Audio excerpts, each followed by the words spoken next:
বাড়ি বাড়ি করবান্দা এবাড়ি তো তোমার নয়,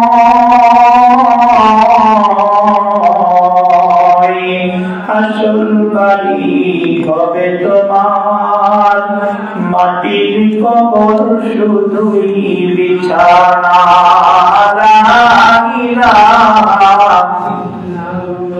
বললাম বাড়াই লা ইলাহা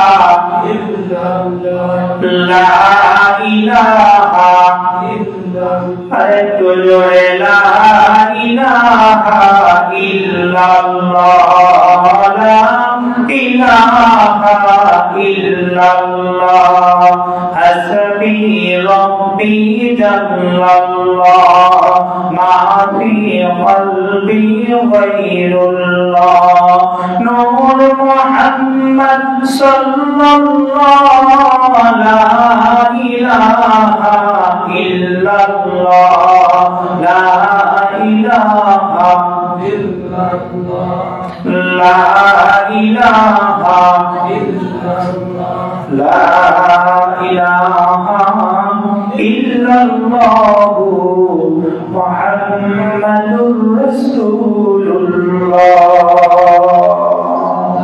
সাল্লাল্লাহু আলাইহি ওয়াসাল্লাম।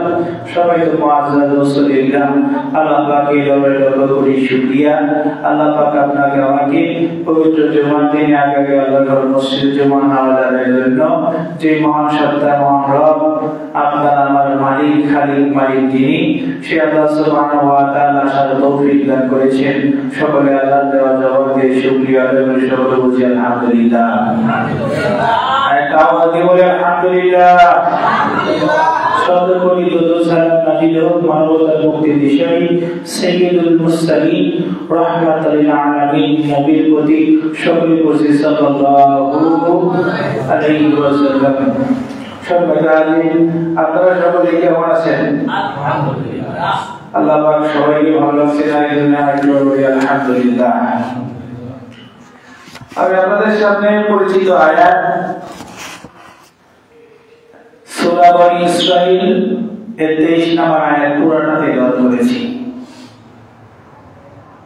আল্লাহ সুবহানাহু ওয়া তাআলা এই আয়াতে কারিমার ভিতর পিতা-মাতার সম্পর্কে বলেছেন,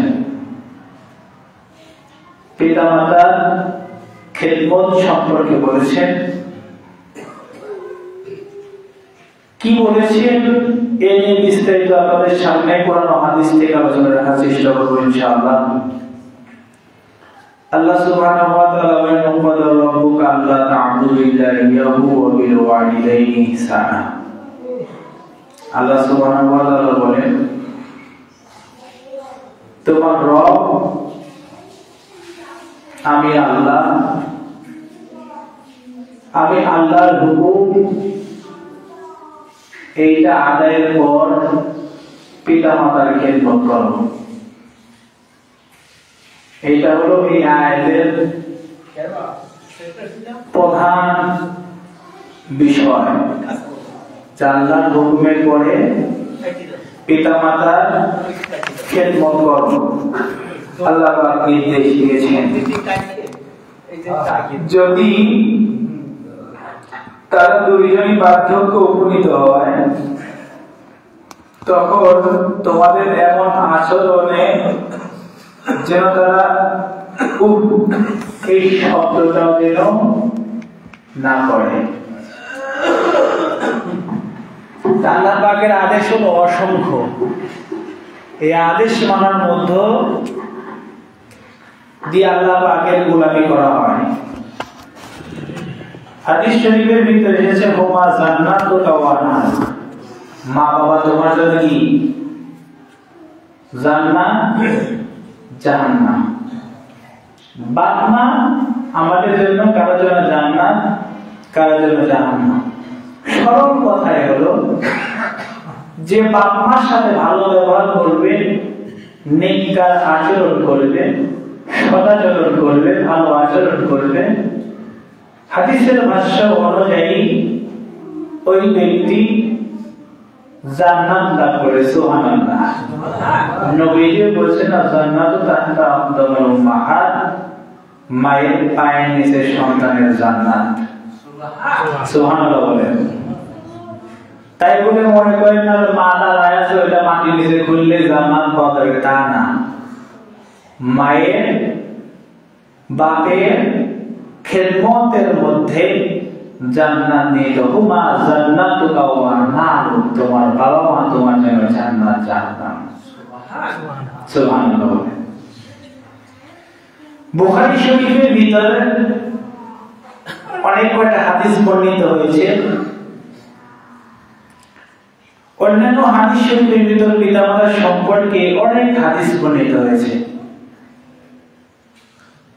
আল্লাহ পাক আমরা যারা এখানে আছি বা আমাদের সামনে বিরাজমান, আমরা কি এমনি কি আসমান থেকে ঢিলের টাকা এসে জমিয়ে পড়েছি? আওয়াজ দিয়ে বলেন, করি। আমাদের বাপ মা সুসম্পর্কের মাধ্যমে আল্লাহ পাক আমাদেরকে দুনিয়াতে নিয়ামত হিসেবে পাঠিয়েছে। সুবহানাল্লাহ। যাদের বাপ মা মারা গেছে তারা জানে কি হারাইছি, আর যাদের বাপ মা এখনো বেঁচে আছে আর আমরা তখন ভাবিয়ে বিপদ চায় না। মানে বাপ মা থাকলে ইচ্ছা করলে একটা কাজের সাথে সম্পৃক্ত হওয়া যায় না, কিন্তু যখন বাপ মা মারা যায় তখন নিঃস্বাধীন। এই সম্পদের মালিকও আমি, ঘর বাড়ির মালিকও আমি, আমার মন যেটা চায় সেটা করবো আমি, আমাকে বারণ করার মতো কেউ নাই। কিন্তু যখন বাপ মা মারা যায় তখন বুঝে যে বাপ মা হারানোর ব্যথা বেদনাটা কতটা ভয়ানক। মুসলিম শরীফের ভিতরে হাদিসের ভিতরে এসে, বুখারী শরীফের ভিতরে হাদিসে এসেছে, একজন ব্যক্তি রাসূল সাল্লাল্লাহু আলাইহি ওয়াসাল্লামের কাছে এসে বলতেছে, হুজুর সাল্লাল্লাহু আলাইহি ওয়াসাল্লাম, দুনিয়াতে আমাদের শ্রদ্ধেয় সব আচরণ পাওয়া ব্যক্তিকে নবী আমার ডাকতে বলতেছেন, তোমার মা। সাহাবী আমার জিজ্ঞেস করে, নবী গো, এরপর কোন ব্যক্তি? নবী সাহাবীর প্রশ্নের উত্তরে জানাইয়া দেয়, তোমার মা। আবার জিজ্ঞেস করে, নবী গো, এরপরে কে? আল্লাহ নবী সাল্লাল্লাহু আলাইহি সাল্লাম আবার ডাক দিয়ে বললেন, তোমার মা। সাহাবীর মনে এখনো ব্যথা নাই, মনের ভিতর প্রশ্ন কিন্তু মান না। নবীকে জিজ্ঞেস করে, গো পয়গম্বর, এরপরে কি? নবীজি আমার উত্তর দেয়, এরপর হলো তোমার বাবা। সুবহানাল্লাহ। এরপরে কে? তোমার বাবা। একটা প্রমাণ করলেই বলবেন, কবিতার ভাষায় বলেন, বনে থাকে বন পাগড়ি, ছাউ ধরায় না তার বুকে, এমনি মায়ের ছাউ ছাড়ে না পড়লে হাজার দুঃখে। বিদেশেতে যদি কারো সন্তান মারা যায়, পশু পাখি জানালাকে জানে তার মায়। এত কষ্ট করে দীর্ঘ 9 মাস যে গরম দুঃখী মা আপনাকে আমাকে পেটের ভিতর ধারণ করে শত কষ্ট। এমন মহিলা আছে যাদের সন্তান প্রথম পেটে আসে, সবার ক্ষেত্রে এমন নাই, কিছু কিছু মা আছে, তবে বেশিরভাগ মায়ের অবস্থা এমন হয়। আপনারা খেয়াল করে দেখেছেন যে মায়ের গর্ভে যখন সন্তান আসে, যখন সে নিশ্চিত হয় আমার পেটে আল্লাহ পাকের বড় নিয়ামত আমাদের সন্তান দিয়েছে, ওই মা খেয়াল করে দেখে ওই মা আর ভাত খাইতে পারে না, বমি বমি আসে, কোনো খাদ্যের গন্ধ সে নিতে পারে না। এমনই করে 3-4টি মাস যখন অতিবাহিত হয়ে যায়, এমন অবস্থায় ওই মা তখন আস্তে আস্তে যখন প্রসব বেদনার সন্নিকটে যখন চলিয়ে যায়, এমন অবস্থায় মায়ের পর জীবন মৃত্যু সন্নিকটে দাঁড়িয়ে চিন্তা করতে থাকে, আর কি বাঁচবো নাকি মরবো, আমি এই দুনিয়ার বুকে থাকবো না মরে যাব। আমার ভাইরা রে, আল্লাহ সুবহানাহু ওয়া তাআলা আল্লাহ পাক ওই মায়ের ভিতরে এমন ধৈর্য দিয়ে দেয়। কিতাবের ভিতর বর্ণিত হয়েছে, আধুনিক বিজ্ঞানীরা মনে করেছেন একজন সন্তান দুনিয়াতে ভূপৃষ্ঠ হওয়ার পূর্বে মায়ের বুকের ভিতরে মায়ের কলিজা যেতে যেতে 42 থেকে 45টা লাথি মারে। কয়টা লাথি মারে? 42 থেকে 45 বার মায়ের কলিজা যেতে লাথি মারে। মা কিন্তু চিৎকার করে কাঁদতে পারত। মায়ের খেয়াল একটাই ধারণা, আমার যত কষ্টই হোক না কেন আল্লাহ পাক আমাকে একটা বড় নিয়ামত দিয়েছে। আমার ভাইয়া রে, তারপরেও কিন্তু মা কিন্তু ব্যথাকে ব্যথা মনে করে না। যখন সন্তানটা ভূমিষ্ঠ হয়, উন্নত ডাক্তার চিকিৎসকরা তারা বিজ্ঞানীরা বলেছেন ওই সন্তান ভূমিষ্ঠ হওয়ার পূর্ব মুহূর্তে যে একটা লাথি মারে, লাথি মারার পর আল্লাহ পাক ছোট্ট একটা জায়গা দিয়ে তাকে দুনিয়ার জমিনে পদার্পণ করান। আমার বন্ধুরা তারা বলেছেন এই লাঠিটা যদি দুনিয়ার কোনো বাবা খেত, সাথে সাথেই চিৎকার দিয়ে কলিজা ফেটে মারা যেত। আমার বন্ধুরা এই জন্যই মনে হয় নবীজি তার সাহাবীকে বললেন যে আল্লাহ পাক তোমার কাছ থেকে তোমার সব চাইতে আদর সম্মান শ্রদ্ধা ভালোবাসার হকদার হলো তোমার মাতা। সুবহানাল্লাহ। মায়ের কয়েকটা স্টেপে সে কষ্ট সহ করে, 1 থেকে 1.5 বছর পর্যন্ত বুকের টানা রক্ত খায় খায় আপনাকে আমাকে লালন পালন করায়। যদি আপনি আমি হইতাম চিঙ্গা মেরে ফাঁকে ফেলে দিতাম, কিন্তু মা কিন্তু শীতের রাত একবারে গান করে সন্তানকে লালন পালন করেন। চোখটা বন্ধ করে খেয়াল করে দেখুন, আপনার আমার সন্তানটা যখন ছোট ছিল তখন আপনার আমার স্ত্রী কত কষ্ট করে কত বেদনা সহ করে আপনাকে আমাকে লালন পালন করেছে। ভাই আমার বন্ধুরা আমার খেয়াল করে দেখুন, আজ থেকে 20 বছর আগে কিন্তু এত সুন্দর সুন্দর ব্যবস্থা ছিল না, লাইটিংয়ের ব্যবস্থা ছিল না, উন্নত পোশাক পরিচ্ছদে গরম কাপড়ের ব্যবস্থা ছিল না। তারপরেও কিন্তু আপনার আমার বাবা মাকে আপনি আমাকে এত সুন্দর করে যত্নের সাথে লালন পালন করেছে। আর বর্তমানে খেয়াল করে দেখুন, এত সুন্দর সুন্দর পোশাক পরিচ্ছদ, এত সুন্দর সুন্দর লাইটিং ব্যবস্থা, নানান রকম ওষুধের ব্যবস্থা আমাদের সামনে আছে। আমাদের বাপ মা তাহলে কত কষ্ট করে লালন পালন করেছে, একটু খেয়াল করে ভাবার বিষয় আছে না নাই? সামনে দেখেন 20 বছর আগে আপনি আমি যখন ছোট ছিলাম, বয়স 50 বছর হয়ে গেছে, আর এখন আপনার যখন নাতি পুতি হচ্ছে, কত রকম আয়োজনের মধ্য দিয়ে তারা বড় হচ্ছে। আল্লাহ আল্লাহ তা'বুদু ইল্লা ইয়াহু ওয়া বিল ওয়ালিদাইনি ইহসানা। তোমার রবের হুকুম আদায় করে তোমাদের কাজ হলো তোমরা তোমাদের পিতা মাতার সাথে সদাচরণ করো। আমার ভাইরা, নবী মুহাম্মদ রাসূলুল্লাহ সাল্লাল্লাহু আলাইহি ওয়াসাল্লাম হাদিস শরীফের ভিতরে বলেছেন যে হকদার পাওয়ার ব্যক্তি হলো ওই ব্যক্তি, সে হলো তোমার মা।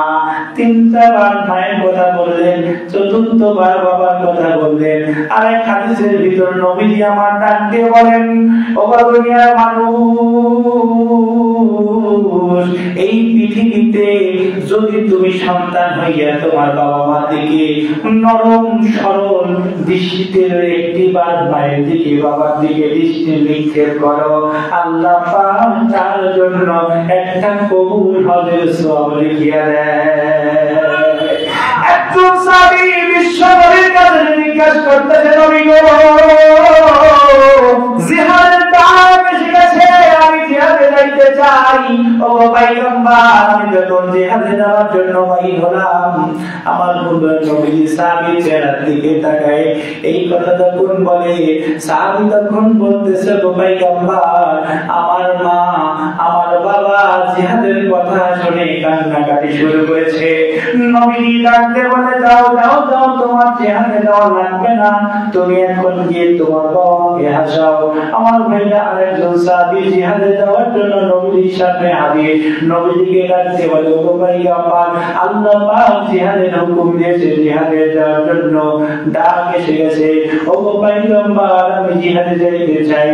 আমার বন্ধুরে নবী ডাকতে বলেন যে, তোমার বাবা মা কি দুনিয়াতে জীবিত আছে কিনা?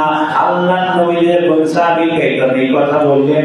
সাহাবী তখন ডাকতে বলে, ও পয়গম্বর, আমার বাবা মা এখনো দুনিয়াতে জীবিত আছে। আমার বন্ধুরে এই কথা বলার পরে আল্লাহ পাকের নবী তখন বললেন, যাও, তোমার জিহাদে যাওয়া লাগবে না, তুমি তোমার পিতা মাতার খেদমত করো। সুবহানাল্লাহ, জিহাদে যাওয়া লাগবে না, পিতা মাতার খেদমত করো। খেদমতের মধ্যে তোমার জান্নাত, হুমা জান্নাতুকা ওয়া নারু, তোমার পিতা মাতা তোমার জন্য জান্নাত জাহান্নাম। আমার ভাইদের, আল্লাহ পাক আমাদের সবাইকে পিতা মাতা নামে একটা মহান নিয়ামত দিয়েছেন। আমরা কিন্তু অধিকাংশ যারা বৃদ্ধ হয়ে গেছি, আমাদের বৃদ্ধ পিতা মাতাকে কিন্তু আমরা হারিয়ে ফেলেছি। আর যারা যুবক আছি, আমাদের কিন্তু পিতা মাতা এখনো দুনিয়াতে জীবিত আছে। নবীকে আল্লাহ পাক বলেন, ও পয়গম্বর, আপনি আপনার উম্মতদের ডাক দিয়ে বলে দিন, তারা যখন তাদের পিতা মাতাকে পাবে, তারা যখন বার্ধক্যে উপনীত হয়ে যাবে, তারা যেন তার পিতা মাতার সাথে সৎ ব্যবহার করে, তাদের এমন আচরণ যেন তার পিতা মাতাকে উপশব্দ পর্যন্ত না করায়। উপশব্দ এইটা যেন না করায়। নবীজিকে কথা বললেন। আমার ভাইরা খেয়াল করে শুনুন, আল্লাহ পাক দুনিয়াতে মা বাবাকে নিয়ামত করে পাঠিয়েছেন। এমন নিয়ামত পৃথিবীর জমিনে আরেকটাও হয় না। আমার বন্ধুরা, আল্লাহ পাকের একজন বান্দা নবীর সাহাবী আওয়াম বিন হাফস রাদিয়াল্লাহু তাআলা একদিন কবরস্থানের পাশ দিয়ে যাচ্ছিলেন। এমন সময় তিনি দেখে কবরের মধ্য থেকে কবরটা তার সামনে ফেটে গালার মতো সৌরতে একজন ব্যক্তি কবর থেকে উঠে 3টা বার চিৎকার দিল। এমন অবস্থায় 3টা বার চিৎকার দেওয়ার পর আমার পূর্বের ন্যায় কবরের ভিতরে ঢুকে গেল। আমার বন্ধু, এই হাদিসের ভিতরে নবীর সাহাবী ডাকতে বলেন, ওই ব্যক্তি গাধার মতো তার গলাটা, আমার বন্ধুরে, আর তার সুরটা হলো মানুষের মতো। আমার বন্ধুরে, এক পর্যায়ে কিছু দূর যাইতে না যাইতে একজন বৃদ্ধ মহিলাকে দেখা গেল। বৃদ্ধ মহিলা দৌড়াতে দৌড়াতে এসে সন্তানের কবরের পাশে কাঁদতেছে। কেননা সেই বৃদ্ধ মহিলাটি তার সন্তানকে বড়ই ভালোবাসে। সুবহানাল্লাহ। বৃদ্ধ মহিলাও তার সন্তানকে ভালোবাসে। যেমন ভালোবাসে ছোট্টকালে, এখন বড় হওয়ার পরে কি মায়ের ভালোবাসা কমে যায়? বলেন, আমাদের সন্তানদের ভালোবাসা কমে যায়, মায়ের প্রতি ভালোবাসা কমে যায়।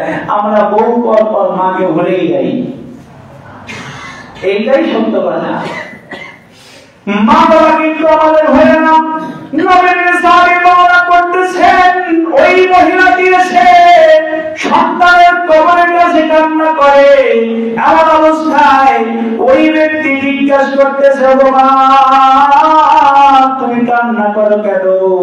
আমার বন্ধুরে, ওই মহিলাটি তখন ডাক দিয়ে বলে, এই যে কবরের ভিতরে যাবেন, কবর দেওয়া হয়েছে দাদা কবর, এই কবরের ভিতরে সন্তানটা হলো আমার। এই কবরে যে ব্যক্তি আছে এইটা আমার আদরের সন্তান। আমার বন্ধুরা জানলে অবাক হবেন, আল্লাহর বান্দা যেই ব্যক্তি কবরে গেছে ওই ব্যক্তির বছর ছিল মদ্যপান করা।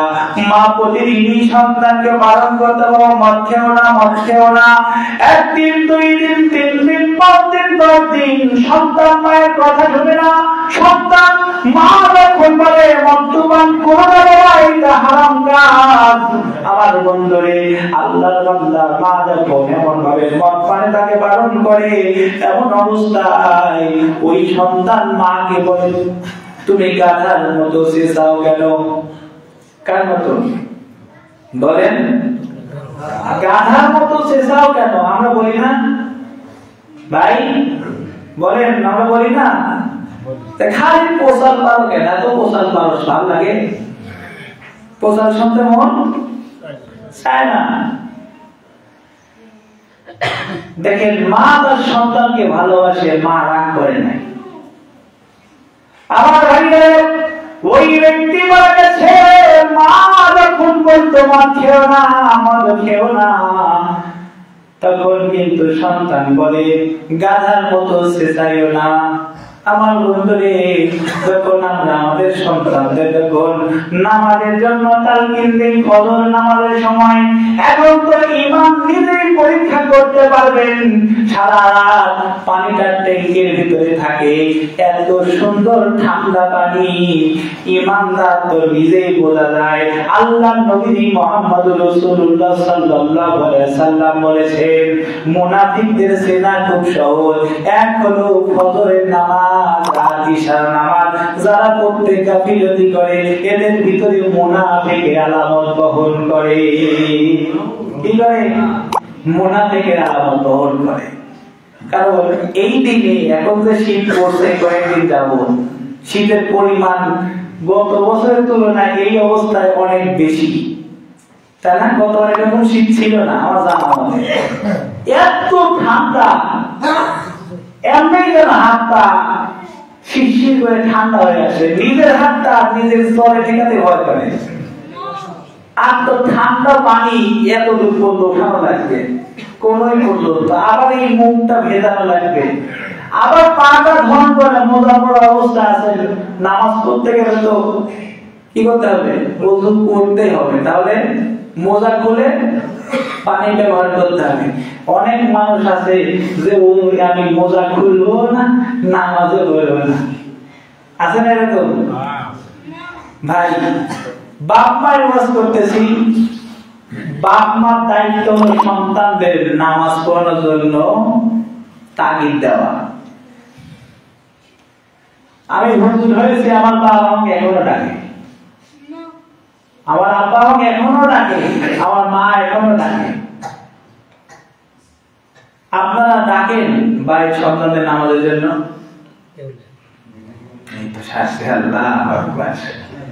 ডাকেন না নামাজের জন্য? বলেন, আজ থেকে ডাকবেন কারা কারা? হাত তুলে তো দেখি। সন্তানদের নামাজে ডাকবেন, যদি নামাজ না পড়ে ভাত বন্ধ করে দেবেন একসাথে। পারবেন? কেউ হাত তুলছেন না?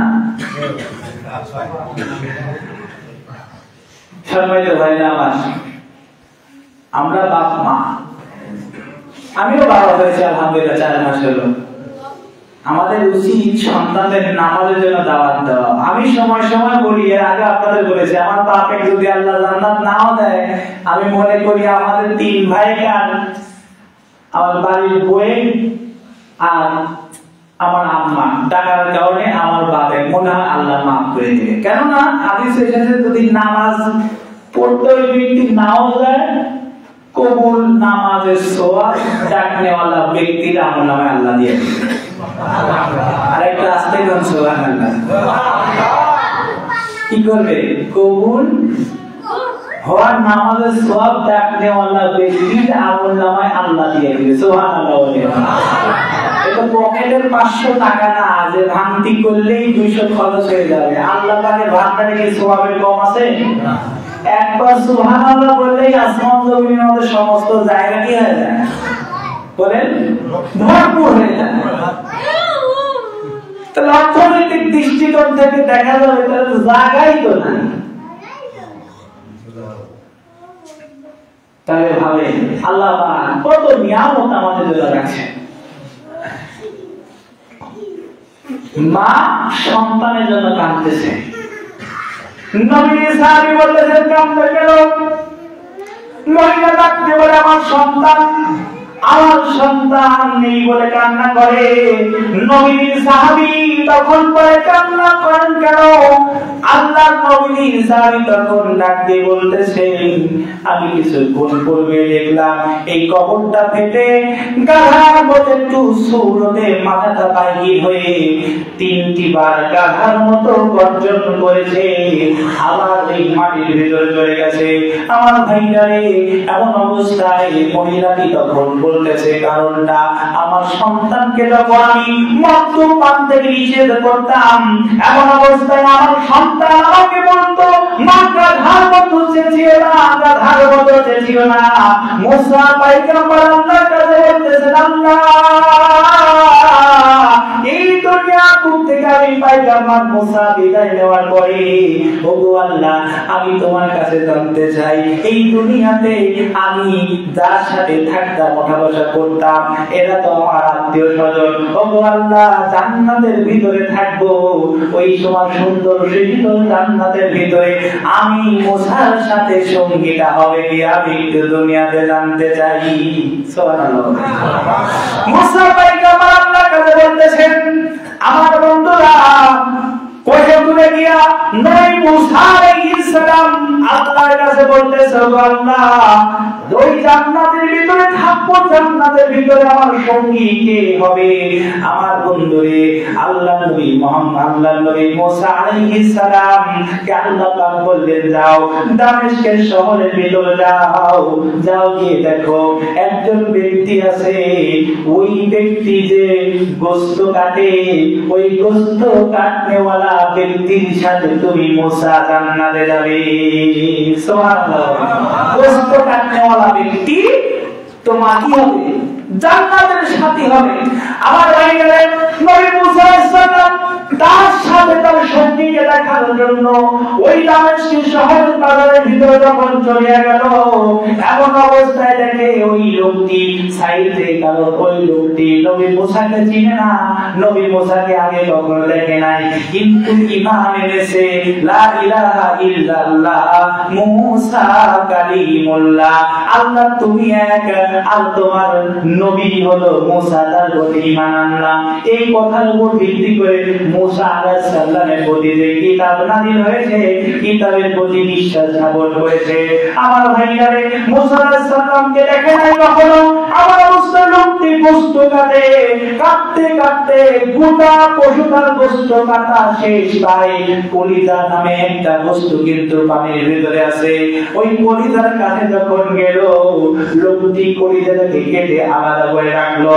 আমার বন্ধু মুসা আলাইহিস সালাম দেখতেছেন লোকটি কি করে, মুসা আলাইহিস সালামের এখনো বিশ্বাস হয় নাই। মুসা আলাইহিস সালাম ভাবতেছেন এই গোশত কাটনেওয়ালা ব্যক্তি আবার আমি নবী মুসার সাথে কেমনে আল্লাহর জান্নাতে যাবে?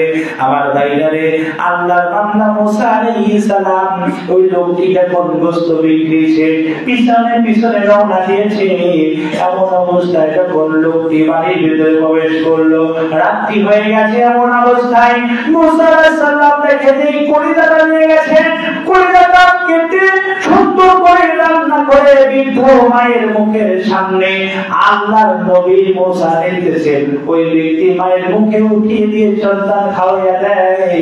খাওয়ার পরে মা তখন আল্লাহ পাকের কাছে দোয়া করে আর বলে ওগো মালিক তোমার প্রতি বিশ্বাস স্থাপন করেছি, আর তোমার নবী মুসা আলাইহিস সালামের প্রতি বিশ্বাস স্থাপন করেছি। আল্লাহ নবী মুসার সাথে আমার সাক্ষাৎ হয় নাই, ভবিষ্যতে দেখা হবে কিনা এটা আমার সম্ভাবনা নাই। ওগো আল্লাহ আমার সন্তান এত যত্ন এত আদর করে আমাকে খাওয়ায়, আল্লাহ তুমি নবী মুসার সাথে আমার সন্তানকে জান্নাতের ব্যবস্থা করে দিও। আওয়াজ দিয়ে বলেন সুবহানাল্লাহ। কি করলেন? নবী মুসার সাথে আল্লাহ আমার সন্তানকে জান্নাতের ব্যবস্থা করে দিও। আমল ছিল কি? বলে তোমার নানার বাড়িতে এসেছিলাম সামান্য কয়েকদিনের অতিথি হয়ে, আজকে তুমিও আমার ঘরে অতিথি হয়ে আসবে, কালকে তুমি বিদায় নিবে, তোমার ঘরে কেউ নতুন অতিথি হয়ে আসবে।